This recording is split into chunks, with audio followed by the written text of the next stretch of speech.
ዛሬ ይሄንን የመሰለ ቆንጆ ቁርስ ጨጨብሳ በእንቁላል አብረን እናዘጋጃለን።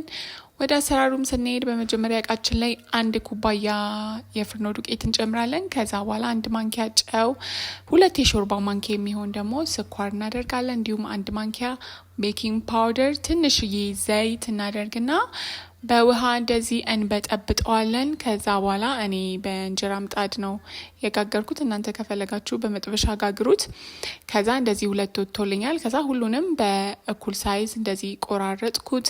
ከዛ መጥበሻዬ ላይ ጥቁር አዝሙድና ሰሊጥ እንደዚህ ሞቅ ሞቅ አረኩ። እናንተ ከፈለጋችሁ ይሄንን ሊጡ ላይ አርጋችሁ አንድ ላይ መጋገር ትችላላችሁ። ከዛ እሱ ሞቅ ሲልልኝ ቅቤ ያደረኩበት፣ ቅቤው ሲቀልጥልኝ ደግሞ ኮረሪማ ጨመርኩበት።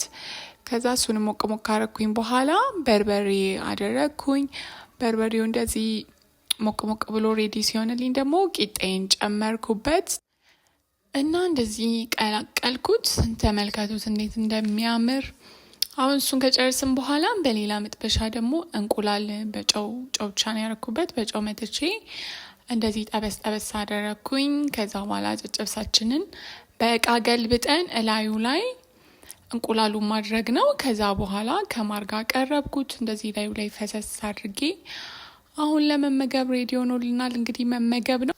አጫጭር የምግብ አሰራር ቪዲዮዎች እንዲደርሷችሁ ይህንን አካውንት ሰብስክራይብ ማድረግ አትርሱ። ባይ